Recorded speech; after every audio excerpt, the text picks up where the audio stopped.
Anupam Chakraborty voice of editor in চিফলৈ সকলোকে স্বাগতম জনাইছোঁ।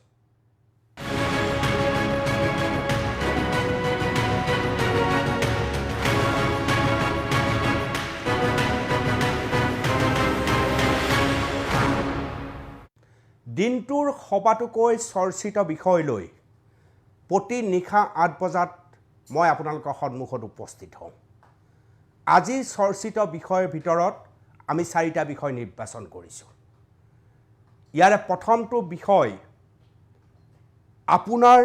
দৈনন্দিন জীৱনৰ লগত এক প্ৰকাৰ সম্পৰ্ক থকা বিষয় বুলিও আপুনি ধৰি ল'ব পাৰে। সমগ্ৰ বিষয়টো মই আপোনালোকক বহলাই ক'ম। মুখ্যমন্ত্ৰী ডক্টৰ হিমন্ত বিশ্ব শৰ্মাই আজি আৰু কিছু ডাঙৰ কথা উল্লেখ কৰিছে। মুখ্যমন্ত্ৰী ডক্টৰ হিমন্ত বিশ্ব শৰ্মাই যি বিষয় উল্লেখ কৰিছে সেই বিষয়টোৰ লগত আওপাকে আপোনাৰ জীৱনৰ সম্পৰ্ক জড়িত হৈ আছে। এই সমগ্ৰ বিষয় মই আপোনালোকৰ সন্মুখত উত্থাপন কৰি মুখ্যমন্ত্ৰী ডক্টৰ হিমন্ত বিশ্ব শৰ্মাই আজি ফেচবুক সম্পৰ্কে চাঞ্চল্যকৰ মন্তব্য প্ৰকাশ কৰিছে। ফুল স্ক্ৰীনত দেখুৱাইছোঁ কি কৈছে আজি মুখ্যমন্ত্ৰী ডক্টৰ হিমন্ত বিশ্ব শৰ্মাই।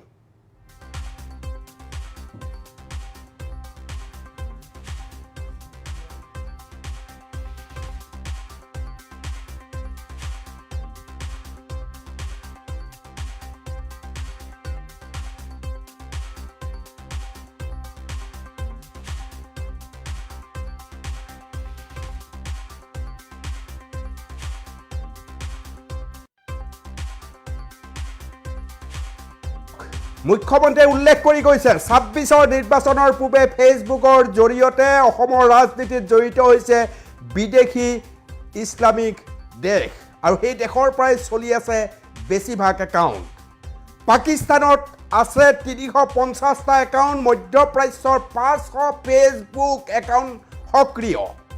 সৰহভাগ একাউণ্ট সক্ৰিয় হৈ আছে অসম কংগ্ৰেছৰ। চাঞ্চল্যকৰ মন্তব্য। ৪৭খন দেশৰ পৰা পৰিচালিত হৈ আছে একাউণ্টসমূহ। সৰ্বাধিক সংখ্যক একাউণ্ট বাংলাদেশ আৰু পাকিস্তানৰ। তেওঁলোকে পেলেষ্টাইনৰ সমৰ্থক কট্টৰ মৌলবাদী ভাৱধাৰাৰে বিষয়বস্তু তেওঁলোকে পোষ্ট কৰি আহিছে। এক ভয়ানক খবৰ। ফেচবুকত যেতিয়া তেনে কিছু দৃশ্য দেখে যিটো মৌলবাদী কট্টৰ মৌলবাদীৰ ছবি কিছুমান আপোনালোকে দেখে আৰু তাৰ লগত লেখা প্ৰকাশ কৰে। পৰিৱেশ আৰু পৰিস্থিতি এনেকুৱা, পেলেষ্টাইনৰ যি কট্টৰবাদী মৌলবাদ, বাংলাদেশৰ যি কট্টৰবাদী মৌলবাদ, তেওঁলোকে তেওঁলোকৰ ফেচবুকত যি বিষয় উত্থাপন কৰে তাৰ অসমীয়া ভাৱানুবাদ প্ৰকাশ হয় আপুনি মই ব্যৱহাৰ কৰা ফেচবুকত। এক ভয়ানক বিষয় প্ৰিয় দৰ্শক। এইটো মুখ্যমন্ত্ৰীয়ে কি কৈছে আপোনালোকক মই দেখুৱাম, তাৰ পূৰ্বে এবাৰ চৰ্চা কৰিছোঁ। বাংলাদেশী মৌলবাদে ধুবুৰীত কি ধৰণৰ পৰিস্থিতিৰ সৃষ্টি কৰিছে আমি জানো। কট্টৰ মৌলবাদী। একেই পৰিৱেশ পৰিস্থিতি পাকিস্তানত কট্টৰ মৌলবাদী। পেলেষ্টাইনৰ কট্টৰ মৌলবাদীৰ প্ৰভাৱ অসমত পৰিব পাৰে আপুনি মই কল্পনা কৰিব নোৱাৰোঁ। কিন্তু আপুনি কল্পনা নহয়, বাস্তৱ এয়া আপোনাৰ সন্মুখত। যদিহে আপুনি ফেচবুক স্ক্ৰল কৰি যায় এফালৰ পৰা, আমাৰ সাধাৰণতে অভ্যাস যে আমি কি আছে বুলি ফেচবুক আমি স্ক্ৰল কৰোঁ। তাত কিছুমান এনে ছবি আৰু বাৰ্তা দেখিবলৈ সক্ষম হ'ব। হয়তো আপুনি কেতিয়াবা মন নকৰে, আপোনাৰ স্ক্ৰলত হাতৰ পৰশত আঙুলিৰ পৰশত পাৰ হৈ গুচি যায় বিষয়সমূহ। অতি কৌশলগতভাৱে পাকিস্তানত যিটো কট্টৰ মৌলবাদ চলিছে, বাংলাদেশত যিটো কট্টৰ মৌলবাদ চলিছে, পেলেষ্টাইনত যি কট্টৰ মৌলবাদ চলিছে, তাৰ অসমীয়া ভাৱানুবাদ আপোনাৰ ফেচবুকত আপোনাৰ সন্মুখৰ স্ক্ৰীনত উজলি আছে। ভাবক আপোনালোকে এই যিটো দৃশ্য, এই যিটো পৰ্ব, এই পৰ্বৰে কি কৰা হৈছে আপোনাৰ মোৰ মানসিকভাৱে কট্টৰ মনোভাৱ এটা গ্ৰাস কৰি দিব পাৰে নেকি সেই চিন্তা কৰিছে। মুখ্যমন্ত্ৰী ডক্টৰ হিমন্ত বিশ্ব শৰ্মাই ইতিমধ্যে উল্লেখ কৰিছে যে এই বিষয়টোক লৈ এক বৃহৎ পৰ্যালোচনা তেওঁ আৰম্ভ কৰিছে। জাতীয় চিন্তা চেতনা আই বুলি ভবাব আই বুলি মাতি ভাল পোৱা প্ৰতিজন অসমীয়াৰ বাবে ইয়াতকৈ বিপদজনক কথা একো হ'ব নোৱাৰে অতি কৌশলগতভাৱে কট্টৰবাদী মানসিকতা ইছলামিক ৰাষ্ট্ৰৰ কট্টৰবাদী মানসিকতা আপোনাৰ মোৰ প্ৰাণত ঢালি দিবলৈ চেষ্টা কৰিছে একাংশ থলুৱা মুছলমানকো তাৰ বাবে টাৰ্গেট কৰিছে তাতোকৈ ডাঙৰ কথা আজি মুখ্যমন্ত্ৰীয়ে কি কৈছে মুখ্যমন্ত্ৰীয়ে কৈছে কংগ্ৰেছৰ প্ৰসংগ মই আকৌ এবাৰ আপোনালোকক ফুল স্ক্ৰীনত দেখুৱাই দিছোঁ এইটো বৰ চিন্তাজনক পৰিস্থিতি বক্তব্যৰ আগত মই আকৌ এবাৰ ফুল স্ক্ৰীনত আপোনালোকক দেখুৱাইছোঁ কি কৈছে মুখ্যমন্ত্ৰীয়ে চাই যাওক ২৬ৰ নিৰ্বাচনৰ পূৰ্বে ফেচবুকৰ জৰিয়তে অসমৰ ৰাজনীতিত জড়িত হৈছে বিদেশী ইছলামিক দেশৰ পৰাই চলি আছে বেছিভাগ একাউণ্ট ভাবক এবাৰ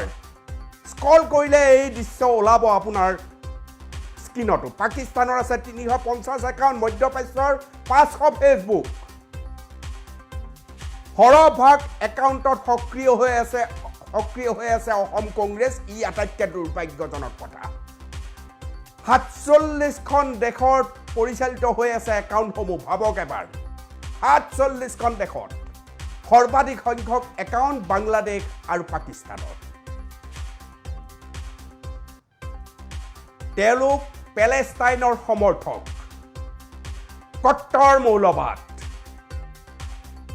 কট্টৰ মৌলবাদী ভাৱধাৰাৰ বিষয়বস্তু পোষ্ট কৰে এই একাউণ্টসমূহত মুখ্যমন্ত্ৰীৰ এই বক্তব্যৰ মূল দুটা বস্তু চাওক আপুনি অধিক সংখ্যকে হৈছে বাংলাদেশ আৰু পাকিস্তানৰ মৌলবাদে ধুবুৰীত নবীন বাংলাৰ পৰিকল্পনা কৰিব পাৰে আপুনি মই ভাবিব পৰা কথা হয়নে আজি ধুবুৰী বুলিলে আমি গৌৰীপুৰৰ জাতীয় জনগোষ্ঠীৰ আমি এখন ডাঙৰ বাগিচা কল্পনা কৰোঁ প্ৰতিমা পাণ্ডেৰ ঘৰৰ কথা কল্পনা কৰোঁ গোৱালপৰীয়া লোকগীতৰ চৰ্চা কৰোঁ ৰাজবংশীসকলৰ সাজ পোছাক আৰু তেওঁলোকৰ লোককৃষ্টি সংগীতৰ সম্ভাৰৰ নাম আমি ধুবুৰী বুলি কওঁ ধুবুৰী মানে আমাৰ কাৰণে মহামায়া মন্দিৰ ধুবুৰী মানে আমাৰ কাৰণে নেতাই ধুবুৰীৰ ঘাট সেই ধুবুৰীত কৌশলগতভাৱে বাংলাদেশে নবীন বাংলাৰ কল্পনা কৰি ধুবুৰীক সামৰি ল'ব বিচাৰিছে আৰু তাৰ পৰাই আটাইতকৈ বেছি মৌলবাদ গ্ৰাস হৈছে ভাবক আপুনি আৰু তাত কোন আছে সক্ৰিয় হৈ কংগ্ৰেছে আটাইতকৈ বেছি এই সকল ফেচবুক নামধাৰী মৌলবাদ বিয়পাই পেলোৱা যিসমূহ গ্ৰুপ সেইসকলৰ লগত সক্ৰিয় হৈ আছে আহক আপুনি পাকিস্তানলৈ প্ৰদেশ কংগ্ৰেছৰ সভাপতি গৌৰৱ গগৈৰ অগ্নি পৰীক্ষা 10 ছেপ্টেম্বৰত ইয়াৰ পূৰ্বেই সকলো কথা খোলা হৈ গৈছে গৌৰৱ গগৈ কেনেকৈ পাকিস্তানলৈ গৈছিল তেওঁৰ পত্নী এলিজাবেথে কেনেকৈ এনজিঅ'ৰ নামত গৈ পাকিস্তান চৰকাৰৰ পৰা দৰমহা লৈছিল আৰু বহু গোপন তথ্য এতিয়াও সদৰি হোৱা নাই যিটো 10 ছেপ্টেম্বৰ আহি আছে বেছি দিন আৰু নাই আওপাকে আপুনি মন কৰক এফালে নবীন বাংলাৰ প্ৰসংগ ধুবুৰীক টনা আৰু তাক লৈ পেলাই বাংলাদেশৰ মৌলবাদ আনফালে গৌৰৱ গগৈ পত্নী সহিতে পাকিস্তানৰ সৈতে থকা সম্পৰ্ক আৰু তাৰ আঁৰত পাকিস্তানৰ মৌলবাদ আৰু এই দুই দেশৰ লগত আটাইতকৈ বেছি কংগ্ৰেছে অসমৰ কংগ্ৰেছ সক্ৰিয় হৈ আছে কি পৰিৱেশ আৰু পৰিস্থিতিত আপুনি মই পৰিবলৈ ওলাইছোঁ আপুনি আপোনাৰ ভেটিৰ কথা চিন্তা কৰিছে ভাষাৰ কথা চিন্তা কৰিছে আপুনি আপোনাৰ সংস্কৃতিৰ কথা চিন্তা কৰিছে স্বাভিমান অসমীয়াৰ প্ৰসংগ আপুনি উল্লেখ কৰিছে আৰু এই সময়তে দুৰ্ভাগ্যজনকভাৱে কেৱল ৰাজনৈতিক কাৰণত আজি কংগ্ৰেছ সেইসকলৰ লগত সক্ৰিয় হৈ আছে ৰাজনৈতিক পোষ্ট বাৰে বাৰে প্ৰেৰণ কৰা হৈছে আপুনি স্ক্ৰল কৰিলে স্ক্ৰীনত আপোনাৰ সন্মুখতো অসমীয়া ভাৱধাৰাত তাত ফুটি উঠিব ইতিমধ্যে মুখ্যমন্ত্ৰী এই বিষয়টোক অতি অতি অতি অতি স্পৰ্শকাতৰ বিষয় হিচাপে গ্ৰহণ কৰিছে আৰু এই বিষয়টো আজি দিনৰ ভাগৰ সপাতোকৈ চৰ্চিত বিষয় আৰু আপোনাৰ বাবেও চৰ্চিত বিষয় কাৰণ আপুনি ফেচবুক ব্যৱহাৰ কৰে আপুনি বুজে, আপুনি অনুভৱ কৰে যে আপোনাৰ ফেচবুক একাউণ্টত কোনে কিমান কেনেকৈ হেক কৰাৰ প্ৰক্ৰিয়া চলাই থাকে। আপুনি মেছেঞ্জাৰত যাব নোৱাৰে, বিভিন্ন ধৰণৰ কিছু লোকে আপোনাক অসুবিধা দিবলৈ চেষ্টা কৰে। অনুভৱ কৰে আপুনি, জানে আপুনি, এনে বহু ফেচবুক ব্যৱহাৰকাৰীৰ লগত আমি আমাৰ সম্পৰ্ক ৰাখোঁ বা আমাক সেই ধৰণৰ কথা কৈ থাকে কাৰণে আমি জানো, আৰু আপুনিও জানে, মই নিশ্চিত। হেক কৰাৰ প্ৰক্ৰিয়া, অৰ্থাৎ 26ৰ বিধানসভা নিৰ্বাচনৰ পূৰ্বে এই ফেচবুক একাউণ্টত মৌলবাদী আগ্ৰাহী নীতিয়ে আপোনাক জব্দ কৰাৰ সম্ভাৱনা আছে, আৰু সেই সম্ভাৱনা নস্যাৎ কৰিবলৈ মুখ্যমন্ত্ৰীয়ে ইতিমধ্যে পদক্ষেপ গ্ৰহণ কৰিছে। ফেচবুক সম্পৰ্কত মুখ্যমন্ত্ৰী ডক্টৰ হিমন্ত বিশ্ব শৰ্মাৰ অনুসন্ধান আৰু অনুসন্ধানৰ যি বক্তব্য মই আগবঢ়াইছোঁ আপোনালোকক। 100+ account through forensic audit we found that they are originally the people are in Bangladesh. Then we found 350 account from Pakistan. বৰ্তমান অসমৰ ফেচবুকত 700কৈ বেছি একাউণ্ট বাংলাদেশৰ পৰা এক্টিভ হৈ আছে, 350 একাউণ্ট পাকিস্তানৰ পৰা এক্টিভ হৈ আছে, আৰু মিডল ইষ্টৰ পৰা 500+ একাউণ্ট এক্টিভ হৈ আছে। আৰু ইয়াত যদি আমি আৰু অলপ ডেফটত যাব খোজোঁ, আফগানিস্তানৰ পৰা 35টা, আলবানিয়াৰ পৰা 4টা, অষ্ট্ৰেলিয়াৰ পৰা 2টা, এটা বিশেষ কমিউনিটি, আমাৰ অসমীয়া মানুহৰ কথাখিনি NRI মানুহৰ কথাটো বেলেগ, তাত আমি অনা নাই। This is from A one single community. তাত কোনো যে নিউয়ৰ্কত আমাৰ কোনোবা দাস আছে, কলিতা আছে, বৰা আছে, সেইখিনিৰ কথালৈকে আমি যোৱা নাই। দিছ ইজ, এই মানুহখিনি বেলেগতকৈ পৃথক কিয়, তাৰপিছত মই আপোনালোকক বুজাই দিম। আফগানিস্তানৰ পৰা 35জন, আলবানিয়াৰ পৰা 4জন, অষ্ট্ৰেলিয়াৰ পৰা 2জন, বেহৰাইনৰ পৰা 8জন, বাংলাদেশৰ পৰা 618জন, ব্ৰাজিলৰ পৰা 6জন, কানাডাৰ পৰা 1জন, কলম্বিয়াৰ পৰা 1জন, ইকুৱেডৰৰ পৰা 2জন, ইজিপ্তৰ পৰা 6জন, ফ্ৰান্সৰ পৰা 54জন, জাৰ্মানীৰ পৰা 4জন, ঘানাৰ পৰা 1জন, গ্ৰীচৰ পৰা 1জন, ইণ্ডোনেছিয়াৰ পৰা 16জন, ইৰাকৰ পৰা 8জন, ইটালীৰ পৰা 3জন, জৰ্ডানৰ পৰা 10জন, কুৱেইটৰ পৰা 88জন, লিবিয়াৰ পৰা 1জন, মালুইৰ পৰা 5গৰাকী, মালদ্বীপত 6, Morocco 3, New Zealand 10, Nigeria 7, Norway 2, Oman 13, Pakistan 236, Palestine 2, Philippine 9, Portugal 1, Qatar 22, Saudi Arabia 246, Singapore 7, Spain 5, Sri Lanka 4, Switzerland 3, Thailand 17, Turkey 8, UAE 36, Ukraine 1, USA 37, আৰু কাণ্ট্ৰি নট স্পেচিফাইড, বাট তেওঁলোকৰ লোকেশ্যনক চাৰ্চ কৰিলে গম পোৱা যায় যে দে আৰ নট ফ্ৰম ইণ্ডিয়া 406, চ' 292। এই 292 একাউণ্টৰ গোটেই যদি একাউণ্টটোত অসমত কৰা পোষ্টখিনিক যদি আমি বাদ দিওঁ, বাদ দি যদি তেওঁলোকৰ এক্টিভিটি চাওঁ, তেতিয়াহ'লে তেওঁলোকে অসমক পোষ্ট কৰা বাদ দি these account post mainly on fundamentalist Islamic ideology like annihilation of Israel, mandatory Umrah visit and anti-India content. এটাতো অসমৰ কংগ্ৰেছক বা অসমৰ কোনোবা লিডাৰক লাইক দিলে, পোষ্ট কৰিলে, এইখিনি হৈ গ'ল। বাকি যদি এক্টিভিটিখিনি তেওঁলোকৰ চাই, these people are very hardcore Islamic fundamentalist, very hardcore. তেওঁলোকৰ কণ্টেণ্টতে পেলেষ্টাইন থাকে,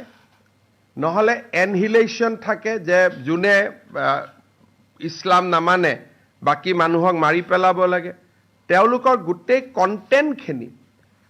ভেৰি হাৰ্ড হিটিং কণ্টেণ্ট। আৰু এই মানুহখিনি ইণ্টাৰেষ্টিংলি ৰাহুল গান্ধীকো ফলো নকৰে, ইণ্ডিয়ান নেশ্যনেল কংগ্ৰেছকো ফলো নকৰে। they only like in the pages concerning Assam and activity of one political leaders and activity of Assam Congress.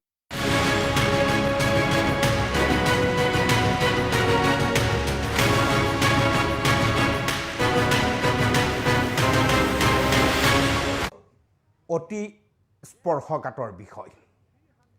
এই বিষয়টোত মুখ্যমন্ত্ৰী ডাঙৰীয়াই শেষৰ ফালে কৈছে যে তেওঁলোকে সমগ্ৰ অসম কংগ্ৰেছে কিন্তু তেওঁলোকক ফলো নকৰে কেৱল এজন ব্যক্তিৰ ক্ষেত্ৰতহে এই কথা খাটে যি ফলো কৰে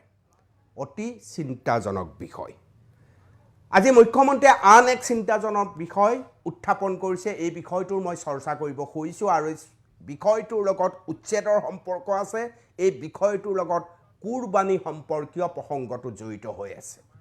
মই স্ক্ৰীনত প্ৰথমতে দেখুৱাই লৈছোঁ আপোনালোকক ফুল স্ক্ৰীনত কি কৈছে মুখ্যমন্ত্ৰীয়ে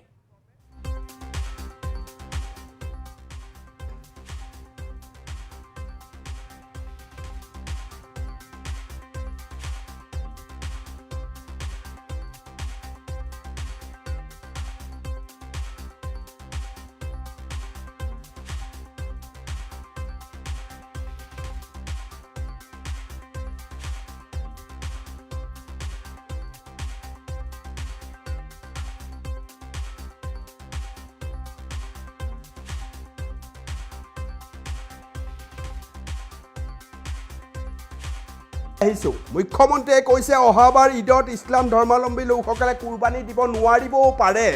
নোৱাৰাৰ কাৰণটো হৈছে এইবাৰ মুখ্যমন্ত্ৰীয়ে স্পষ্টভাৱে কৈছে ইয়াৰ পূৰ্বেও মুখ্যমন্ত্ৰী ডাঙৰীয়াই এই প্ৰসংগটো উত্থাপন কৰিছিল আপোনালোকৰ যদি মনত আছে যে য'ত নামঘৰ আছে য'ত মন্দিৰ আছে তাত অন্তত 5 কিলোমিটাৰ ব্যৱধানৰ ভিতৰত কোনো কাৰণতে গো মাংস বিক্ৰী কৰিব নোৱাৰিব ইয়াৰ পূৰ্বেও এই বিষয়টো উত্থাপন হৈছে গো মাতা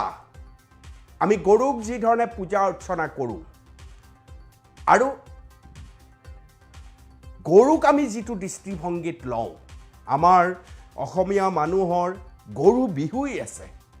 আমি গৰু বিহু পালন কৰোঁ গতিকে গো ভক্ষণত বাধা দিয়া নাই কিন্তু আপোনাৰ একেবাৰে কাষত এই ঘটনাবিলাক যদি হৈ থাকে এনেকুৱা দৃশ্য যদি আপোনাৰ সন্মুখত হৈ থাকে আমাৰ অসমীয়া মানুহে হিন্দু মানুহে কষ্ট পায় হেবে মুখ্যমন্ত্ৰী আকৌ এবাৰ কঠোৰ হৈছে ইয়াৰ পূৰ্বতেও মুখ্যমন্ত্ৰী আকৌ এবাৰ কৈছিল যে এই ধৰণে কোনো মন্দিৰ কোনো নামঘৰৰ 5 কিলোমিটাৰৰ অন্তৰে অন্তত গো মাংস বিক্ৰী কৰিব নোৱাৰিব আজি আকৌ এবাৰ এই কথা কোৱাৰ কিয় প্ৰয়োজন হ'ল কাৰণ হৈছে ধুবুৰী কেৱল ধুবুৰী নহয় অসমৰ চাৰিওফালে এক দুষ্কৃতিকাৰীয়ে নামঘৰ মন্দিৰত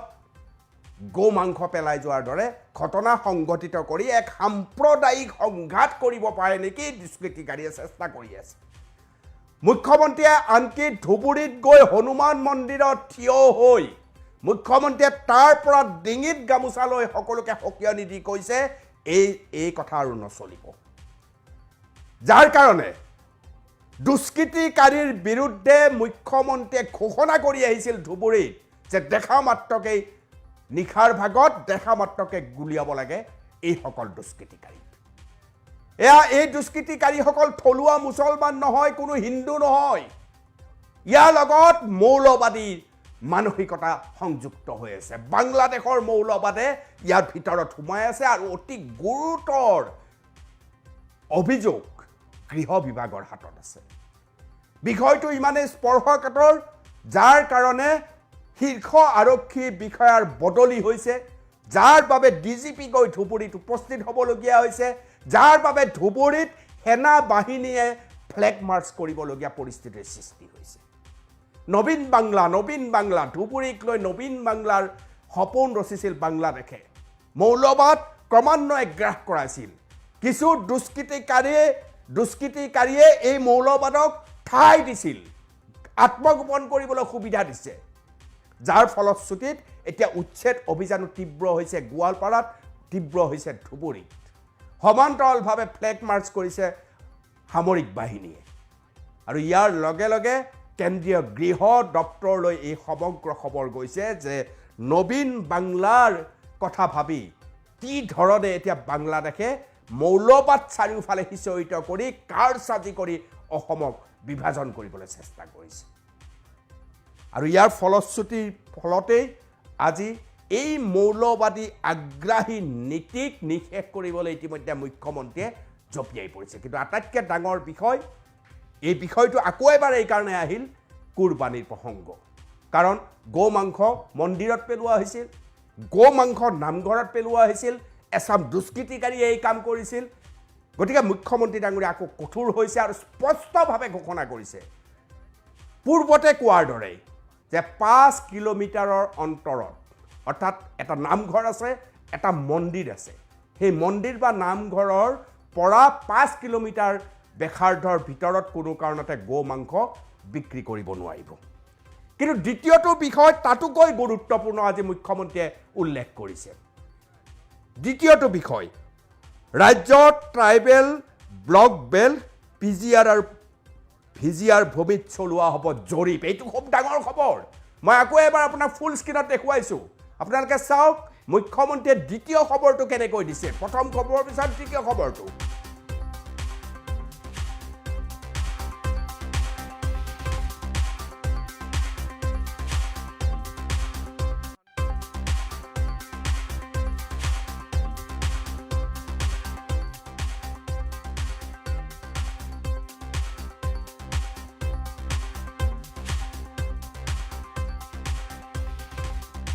ব্লক বেল্ট পিজিআৰ ভিজিআৰ ভূমিত চলোৱা হ'ব জৰীপ এনে ভূমিত এটা 3টা প্ৰজন্মৰ লোকেহে বাস কৰিলে চলোৱা নহ'ব উচ্ছেদ ইয়াৰ লগত কচুতলিৰ সম্পৰ্ক আছে ইয়াৰ লগত গোৱালপাৰাৰ থলুৱা মানুহৰ ভূমি দখল কৰাৰ প্ৰক্ৰিয়া ষড়যন্ত্ৰ তাত জড়িত আছে আজি ট্ৰাইবেল বেল্ট অৰ্থাৎ আমাৰ জনগোষ্ঠীয় লোক সেই জনগোষ্ঠীয় লোকসকলৰ ভূমি অতি কৌশলগতভাৱে সন্দেহযুক্ত বাংলাদেশীয়ে গ্ৰাস কৰাৰ বহুত উদাহৰণ আছে ইতিমধ্যে কচুতলিৰ খবৰ গম পায় 3বাৰকৈ উচ্ছেদ কৰাৰ পিছতো চতুৰ্থবাৰৰ বাবে আহি কচুতলিত একাংশ সন্দেহযুক্ত লোকে তিৰপাল পাৰি লৈ তাত আনকি বালিৰ সিন্ডিকেটত ভাত ভৰি দিছে দুঃসাহস চাওক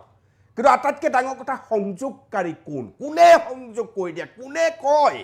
যে যোৱা একো নহয় 3বাৰ উচ্ছেদ কৰিলে কি হ'ল যোৱা তাত গ্ৰাস কৰা সেই ভূমি আমাৰ মানুহ লাগিব এই মধ্যভোগী এই মাজৰ মানুহ যিয়ে সংযোগ কৰি তেওঁলোকক এই চৰকাৰে উচ্ছেদ কৰাৰ পিছতো মুখ্যমন্ত্ৰী ডক্টৰ হিমন্ত বিশ্ব শৰ্মাই নিজে তাত উপস্থিত হৈ সেইসকলক উচ্ছেদ কৰাৰ পিছতো পৰামৰ্শ দিয়াৰ পিছতো বাৰে বাৰে তালৈ উভতি আহে কোনে মধ্যস্থতাকাৰী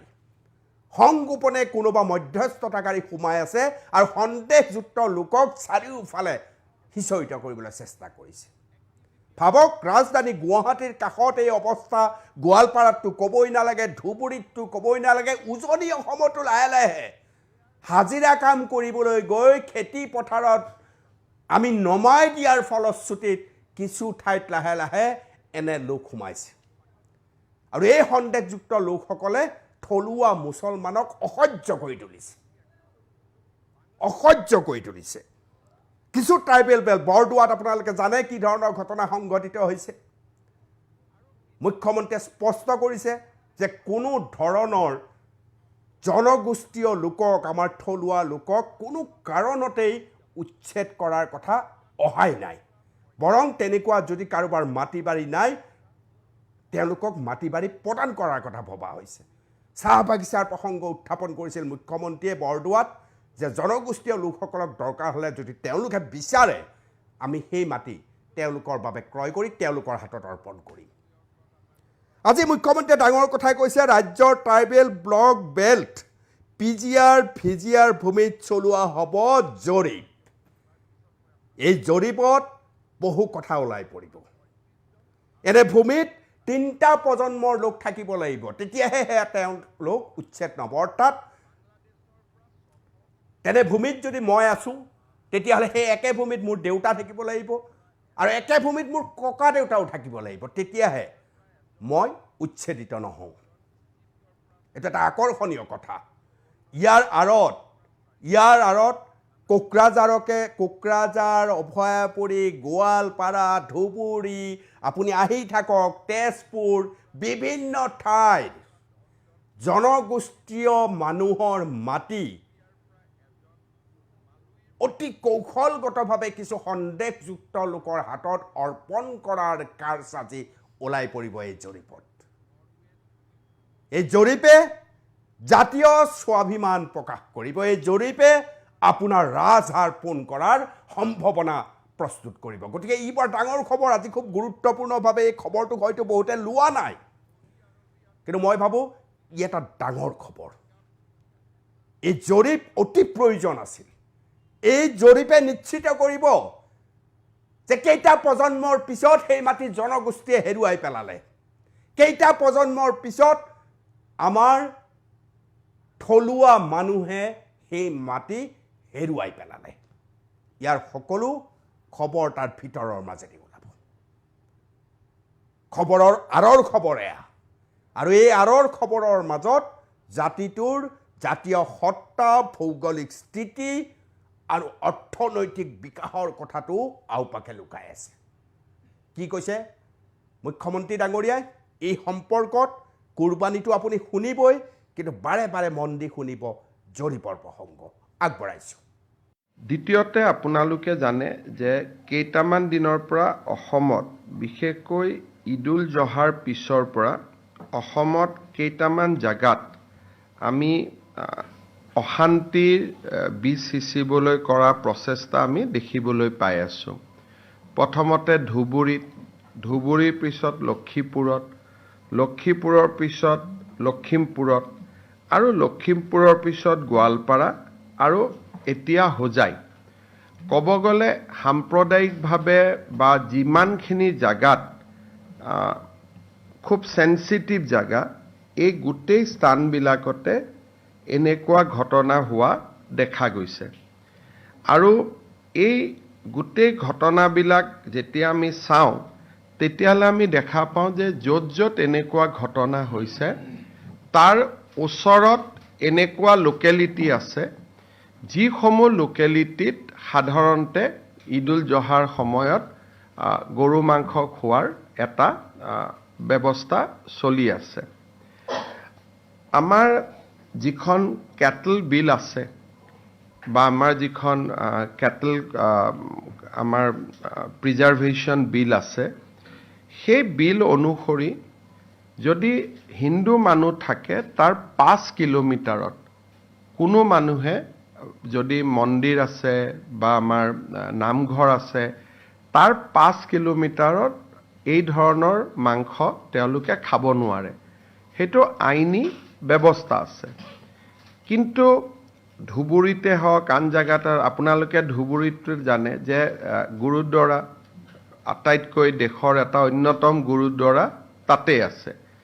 আৰু তাত কাষত অজস্ৰ মন্দিৰ তাতে আমি দেখিবলৈ পাওঁ। গতিকে তাৰ within the radius of 5 kilometre এই বস্তুটো সম্পূৰ্ণ নিষেধ কৰা আছে। কিন্তু এইবাৰ ঈদৰ সময়ত বা আগে পিছে এই যিটো প্ৰভিজন, এই প্ৰভিজনটো আমাৰ জিলা প্ৰশাসনসমূহে যি ধৰণে বলবৎ কৰিব লাগিছিল, সেই ধৰণে বলবৎ জিলা প্ৰশাসনে কৰা নাছিল। ফলত মানুহো সচেতন নহ'ল। আমি মানুহক যদি সচেতন কৰি ক'লোহেঁতেন যে উইদিন 5 কিলোমিটাৰ্ছ এইবিলাক আপোনালোকে খাব নোৱাৰে, কাটিব নোৱাৰে, হয়তো আজিৰ ঘটনাটো নহ'লহেঁতেন। এতিয়া তেওঁলোকে যিহেতু এই গোটেই ঘটনাটো যদি আপোনালোকে দেখে যে নামঘৰ মন্দিৰৰ 5 কিলোমিটাৰৰ ভিতৰতে হৈ আছে, গতিকে আমি জিলা প্ৰশাসনক নিৰ্দেশ দিছোঁ যে আমাৰ কেটল প্ৰিজাৰ্ভেশ্যন আইনৰ যিটো এটা গুৰুত্বপূৰ্ণ দফা আছিল যে মন্দিৰ নামঘৰৰ 5 কিলোমিটাৰৰ ভিতৰত গৰু মাংস কোনেও খাবও নোৱাৰে, কাটিবও নোৱাৰে, মাৰিবও নোৱাৰে। এই যিটো আমাৰ ব্যৱস্থা আছিলে, তাক আমি খুব কঠোৰভাৱে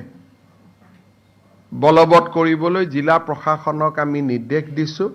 আৰু 5 কিলোমিটাৰৰ ভিতৰত যদি কোনেও গৰুৰ মাংস নাকাটেও নাখায়ো তেতিয়াহ'লে 5 কিলোমিটাৰ পাৰ কৰি আহি মন্দিৰ বা নামঘৰৰ সন্মুখত এনেকে হাৰ মূৰ ৰখাটো সম্ভৱো নহ'ব সেইকাৰণে আমাৰ যিটো দফা বিভিন্ন কাৰণত আমি খুব শক্তিশালীভাৱে ৰূপায়ণ কৰা নাছিলোঁ এতিয়া আমি সেই দফাটো শক্তিশালীভাৱে ৰূপায়ণ কৰাৰ বাবে আমি সিদ্ধান্ত লৈছোঁ আৰু মই ভাবোঁ যে ই এটা গোটেই ব্যৱস্থাটোৰ পাৰ্মানেণ্ট সলিউশ্যন হ'ব পাৰে যে উইদিন 5 কিলোমিটাৰ উইদিন 5 কিলোমিটাৰ মানে ধুবুৰী টাউনত কোনেও খাব নোৱাৰে কোনেও কাটিব নোৱাৰে that is the বটদ্ৰবাৰ 5 কিলোমিটাৰত কোনেও খাব নোৱাৰে কাটিব নোৱাৰে আজি লখিমপুৰতো যিটো ঘটনা হৈছে তাৰ জাস্ট উইদিন 1 কিলোমিটাৰ এই ঘটনাটো ঘটিছে বা হাৰমুৰ আমি বাজেয়াপ্ত কৰিছোঁ যদি তাত খাবই নোৱাৰিলেহেঁতেন কাটিবই নোৱাৰিলেহেঁতেন তেতিয়াহ'লে ঘটনাটো কেতিয়াও নহ'লহেঁতেন সেইকাৰণে এইবাৰ আমি জিলা প্ৰশাসনসমূহক এখন আমি গোটেই SOP এখন বনাই আমি তেওঁলোকলৈকে পঠিয়াম যাতে উইদিন 5 কিলোমিটাৰ ভৱিষ্যতে ঈদ আদিৰ দৰে অনুষ্ঠান হ'লেও যাতে কোনো কুৰবানী হ'ব নোৱাৰে 5 kilometre from A temple 5 kilometre from A namghar 5 kilometre from any religious institution আৰু গভৰ্ণমেণ্টে ইয়াক কঠোৰভাৱে বলবৎ কৰিব যে তুমি কুৰবানী কৰিব লাগে ধৰ্মমতে আন বিভিন্ন জন্তু কৰিব পাৰি সেইটো কৰিবা কিন্তু এই বিশেষ জন্তুটো বা বিশেষ প্ৰাণীটো উইদিন 5 কিলোমিটাৰ ৰেঞ্জত যাতে কোনেও কৰিব নোৱাৰে আৰু যদি সেইটো আমি সকলো মানুহে যদি তাক মনৰ পৰা পালন কৰোঁ হিন্দু মুছলমান সকলোৱে তেতিয়াহ'লে মই ভাবোঁ যে এনেকুৱা ঘটনা ঘটিব নোৱাৰে দ্বিতীয়তে আমি লখিমপুৰত দেখিছোঁ বা লক্ষীপুৰত দেখিছোঁ যে এইবিলাক ঘটনা য'ত হৈছে তাৰ কাষত যিখিনি মানুহ আছে তেওঁলোকে হয় ট্ৰাইবেল বেল্ট এণ্ড ব্লকত আছে নহ'লে VGR PGRত আছে তেওঁলোকে নিজৰ থকাটোৱে অনৈতিক তেওঁলোকে আইনমতে VGR PGRৰ মাটি দখল কৰি থাকিব নোৱাৰে বা ট্ৰাইবেল বেল্ট এণ্ড ব্লকত থাকিব নোৱাৰে আনকি আপোনালোকে দেখিছে যে বিধানসভাত সিদিনাখন বিৰোধী দলপতিও কৈছে তেওঁ এটা চন কৈছে সেই চনৰ পিছত তেনেকুৱা মানুহ তাত দখল কৰি মাটি দখল কৰি থাকিব নোৱাৰে গতিকে মই গোটেই কেইজন আয়ুক্তক এইটো নিৰ্দেশ দিছোঁ যে VGR PGRত এটা সম্পূৰ্ণ আমি সাৰ্ভে কৰিব লাগে যিমান মানুহ যোন তিনিটা প্ৰজন্ম অসমত নাই যোনে আইনমতে অসমীয়া মানুহ যোনে আইনমতে মাটিৰ বসুন্ধৰা মতে মাটি পাব যোগ্য তেওঁলোকক বাদ দি যিসকলে VGR PGRত বহি আছে আৰু যোন আমাৰ থলুৱা অসমীয়া মানুহ নহয় খিলঞ্জীয়া জনজাতি মানুহ নহয় খিলঞ্জীয়া OBC নহয় ST নহয় শিডুল কাষ্ট নহয় বা আমাৰ থলুৱা অসমীয়া নহয় তিনিটা প্ৰজন্মৰ মই গোটেই অসমৰ VGR PGR আৰু ট্ৰাইবেল বেল্ট এণ্ড ব্লকত বিশেষকৈ সেনচিটিভ জাগাত সংবেদনশীল জাগাত বহি থকা মানুহখিনিৰ এটা তালিকা বনাব কৈছোঁ পিছত আমি আইনৰ সহায় লৈ আমি যি ধৰণে আইনী ব্যৱস্থা ল'ব লাগে আমি ল'ব পাৰিম দ্বিতীয়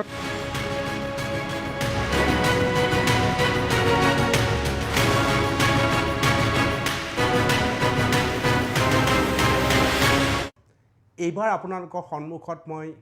যিটো বিষয় আনিব বিচাৰিছোঁ সেইটো হৈছে নেশ্যন এনি এক্সক্লুচিভ আমাৰ চিন্তা আপুনি ব্যক্তিগত খণ্ডত কাম কৰে নেকি অথবা আপুনি ব্যক্তিগত খণ্ডত কাম কৰে আন কোনোবা আপুনি চৰকাৰী খণ্ডত বা চৰকাৰী কাৰ্যালয়ত কাম কৰা আপুনি দেখিছে আজি মই ব্যক্তিগত খণ্ডত কাম কৰা কিছু লোকৰ বাবে কিছু কথা ক'বলৈ ওলাইছোঁ ফুল স্ক্ৰীনত দেখুৱাইছোঁ মোৰ মূল বিষয়টো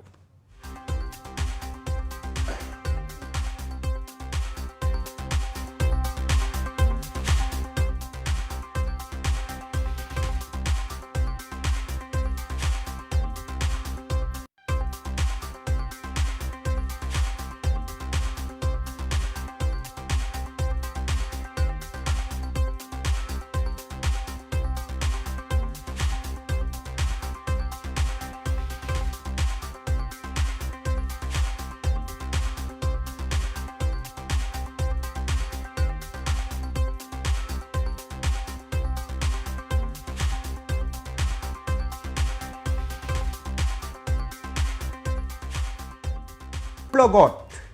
ব্যক্তিগত খণ্ডত কাম কৰা মানুহৰ স্বাভিমান আৰু মৰ্যাদাৰ প্ৰসংগ লুকাই আছে প্ৰিয় দৰ্শক আমি সকলোৱে বুজো সকলোৱে অনুভৱ কৰোঁ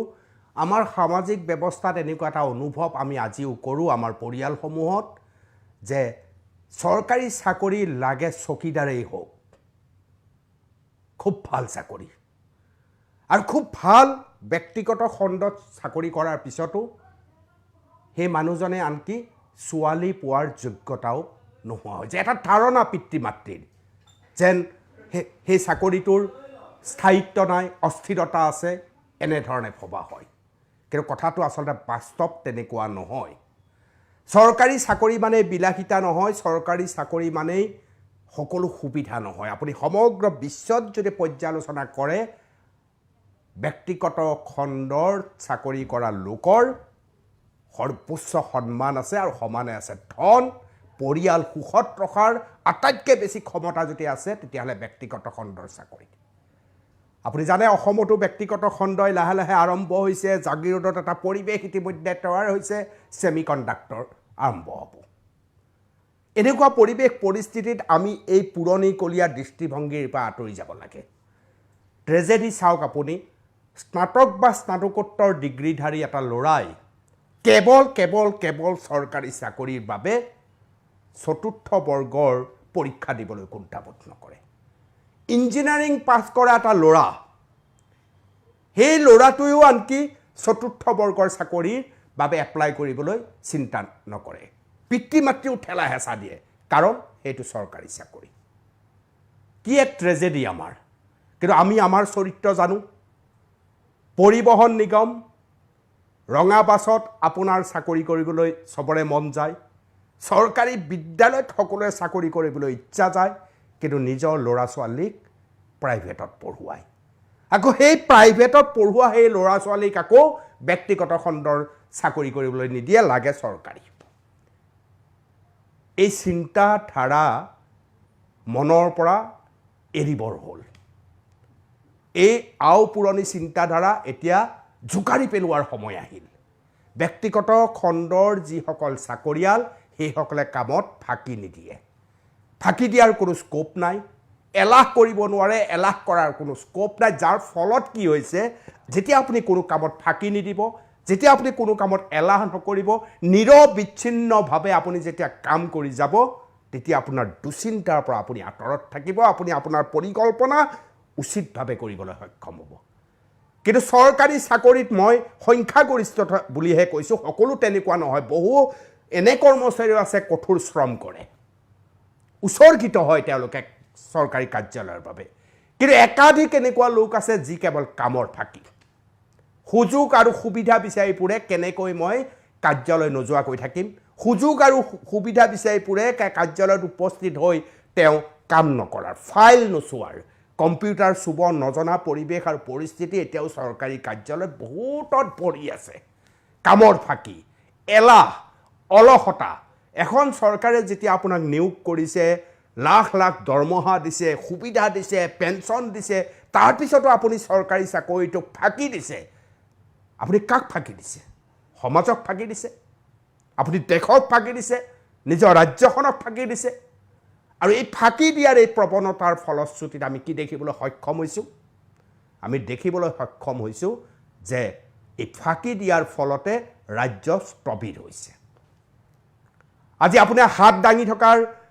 কিছুমান ছবি পাই থাকে আজি অমুকত হাত দাঙিলে তমুকত হাত দাঙিলে কোনে হাত দাঙিলে চৰকাৰী কাৰ্যালয়ৰ কোনোবা শীৰ্ষ বিষয়াই হাত দাঙে টকা খোৱাৰ বাবে কিন্তু ব্যক্তিগত খণ্ডত এই ধৰণৰ খবৰ আপুনি নাপায়